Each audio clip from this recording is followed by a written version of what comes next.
নমস্কার, দৈনন্দিন চাওয়া পয় আপনাদের সবাইকে স্বাগত। আজকে রান্না নিরামিষ ঘুগনি। কুকারে জল দিয়ে তার মধ্যে মটর ও কেটে রাখা আলু দিয়ে কুকারটা বন্ধ করে গ্যাসের মধ্যে কয়েকটা সিটি দিয়ে দিতে হবে, যাতে করে মটর আলুটা সেদ্ধ হয়ে যায়।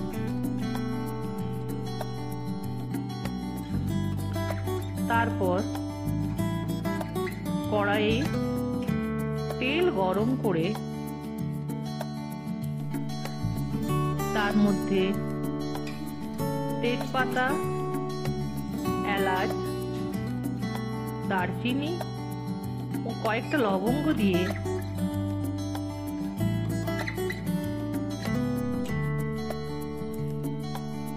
ভালো করে নাড়াচাড়া করে তার মধ্যে একটু গোটা জিরে দিয়ে দিতে হবে।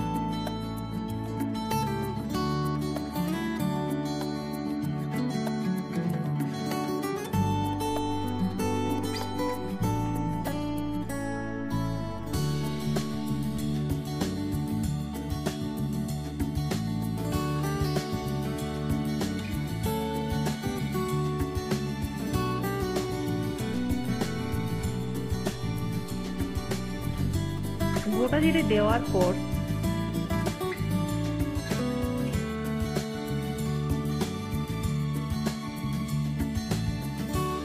একটু নাড়িয়ে তার মধ্যে জিরে আদা বাটা দিয়ে দিতে হবে।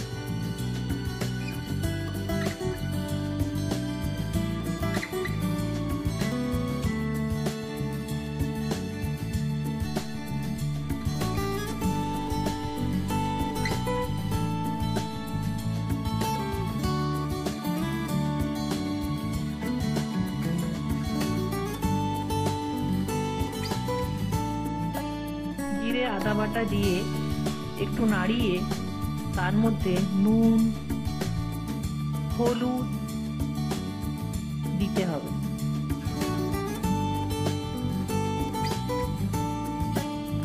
নুন হলুদ দেওয়ার পর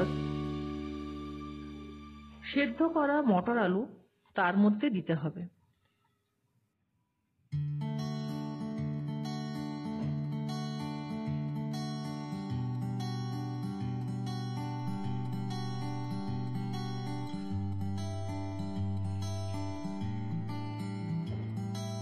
সেদ্ধ করা মটর আলু দিয়ে ভালো করে কষাতে হবে, যাতে করে মশলাগুলো মটর আলুর মধ্যে ভালো করে মিশে যায়। ভালো করে নাড়াচাড়া করে মিশিয়ে তারপর তার মধ্যে একটু জল দিতে হবে।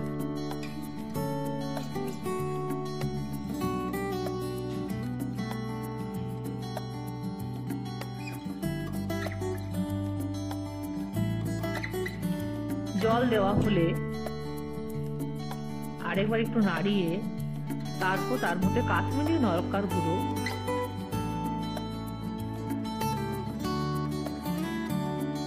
দিতে হবে।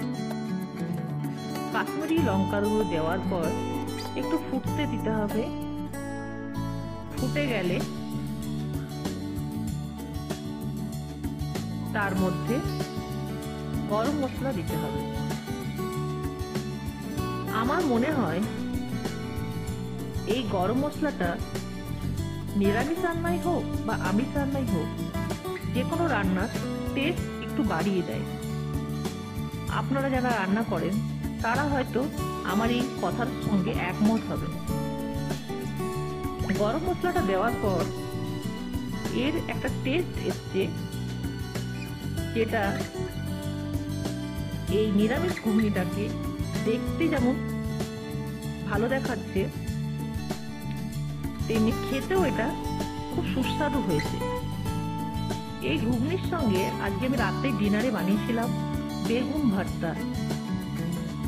তাই আজ রাতে ডিনারে ছিল আমাদের বেগুন ভর্তা, রুটি, স্যালাড আর ঘুগনি, নিরামিষ ঘুগনি। এই বেগুন ভর্তা রেসিপিটাও আমি আমার চ্যানেলে আপনাদের দেব। নমস্কার।